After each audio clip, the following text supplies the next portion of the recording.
Hello friends, வணக்கம். வாங்க இன்றைக்கி நம்ம வீடியோவில் சூப்பரான ஒரு பாயசம் ரெசிபி பண்ணலாம். இது வந்து ரொம்ப ஈஸியாக பண்ணிடலாம். டேஸ்ட் வந்து ரொம்ப சூப்பராக இருக்கும். இன்க்ரீடியன்ஸும் கம்மியாக தான் தேவைப்படும். நம்ம வீட்டில் இருக்கிற அளவான இன்க்ரீடியன்ஸ் வச்சு சூப்பரான டேஸ்டியான ஒரு பாயசம் வந்து ரொம்ப ஈஸியாக எப்படி பண்ணுறதுன்னு பார்க்கலாம். இது வந்து ஒரு 10 நிமிஷத்தில் பண்ணிடலாம். இப்போ வாங்க நம்ம இதை ஸ்டார்ட் பண்ணலாம். இப்போ இதுக்கு அரை கப் அளவுக்கு சம்பா ரவை எடுத்திருக்கேன். ரவை வந்து ரொம்ப கம்மியாக தான் தேவைப்படும். இந்த அளவுக்கு ரவையிலே நம்ம 3லேருந்து 4 டம்ளர் அளவுக்கு பாயசம் ரெடி பண்ணிடலாம். இப்போ வந்து ரவை வேகிறதுக்கு தேவையான அளவுக்கு தண்ணி வந்து நம்ம சூடு பண்ணிடலாம். நான் வந்து ஒரு 1.5 டம்ளர் தண்ணி சேர்த்துருக்கிறேன். நம்ம எடுக்கிற ரவையை பொறுத்து தேவையான அளவுக்கு தண்ணி வந்து சூடு பண்ணிடலாம். இப்போ தண்ணி இன்னொரு ஸ்டவ்வில் வச்சுட்டு ஒரு பேனில் நெய் ஊற்றி சூடு பண்ணிக்கலாம். நெய் சூடானதும் இதில் வந்து நம்ம தேவையான அளவுக்கு முந்திரியை சேர்த்து வறுத்துக்கலாம். இப்போ முந்திரி வறுத்ததும் தனியாக எடுத்து வச்சுட்டு இதே பேனில் நம்ம வந்து ரவையை சேர்த்து நல்லா வறுத்துடலாம்.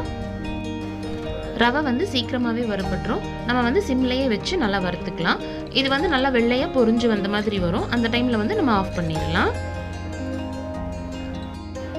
இப்போ இது வந்து நல்லா வறுபட்டு இந்த அளவுக்கு பொரிஞ்சு வந்ததும் நம்ம வந்து இது சுடுதண்ணியில் சேர்த்துடலாம். இப்போ நல்லா கலந்து விட்டுடலாம். இது வந்து ஒரு 3லேருந்து 4 நிமிஷத்துலேயே நல்லா வெந்துடும். பாருங்க, இந்த அளவுக்கு நல்லா வெந்துருச்சு. இப்போ இதில் தேவையான அளவுக்கு பால் சேர்த்துக்கலாம். நான் வந்து ஒரு 2 டம்ளர் அளவுக்கு பால் சேர்க்குறேன். இப்போ இதில் ஒரு ஏலக்காய் சேர்த்துடலாம். இனிப்புக்கு தேவையான அளவுக்கு சர்க்கரை சேர்த்துக்கலாம். சர்க்கரை வந்து நம்மளுடைய விருப்பம் தான், எவ்வளோ வேணுமோ அந்த அளவுக்கு சேர்த்துடலாம். இப்போ இதில் 1 ஸ்பூன் அளவுக்கு நெய் சேர்த்துடலாம். இது எல்லாத்தையும் நல்லா ஒரு தடவை கலந்து விட்டுடலாம்.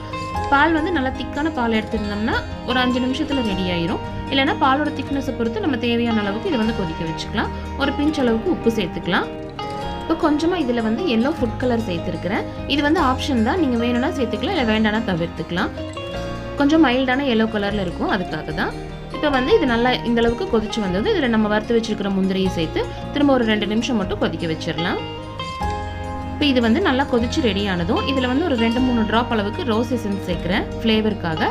இதுக்கு பதிலாக ஏலக்காய் தூள் வேணாலும் சேர்த்துக்கலாம், இது வந்து ஆப்ஷன் தான். இப்போ இந்த அளவுக்கு தண்ணியாட்டு இருக்கும்போது இறக்கி வச்சிடலாம். ஆறுனதும் இன்னும் கொஞ்சம் கெட்டியாகும். இப்போ பாருங்கள், ஆறுனதும் இந்த அளவுக்கு நல்லா கெட்டியாகி வந்திருக்குது. இதை வந்து நம்ம காலையிலேயே செஞ்சிட்டோம்னா நம்ம காலையில் இதை வந்து சூடாக பரிமாறிக்கலாம். அப்புறம் கொஞ்சம் ஃப்ரிட்ஜில் எடுத்து வச்சுட்டு மதியானம் நல்லா சில்லுன்னு சர்வ் பண்ணும்போது இன்னும் டேஸ்ட் ரொம்ப சூப்பராக இருக்கும். இப்போ சூப்பராக ரெடி ஆயிடுச்சு. கண்டிப்பாக வந்து இந்த பாயாசத்தை நீங்களும் ட்ரை பண்ணி பாருங்கள். இந்த வீடியோ உங்களுக்கு பிடிச்சிருந்ததுன்னா லைக் பண்ணுங்கள், ஷேர் பண்ணுங்கள். மறக்காமல் நம்ம சேனலை சப்ஸ்கிரைப் பண்ணுங்கள். தேங்க்யூ.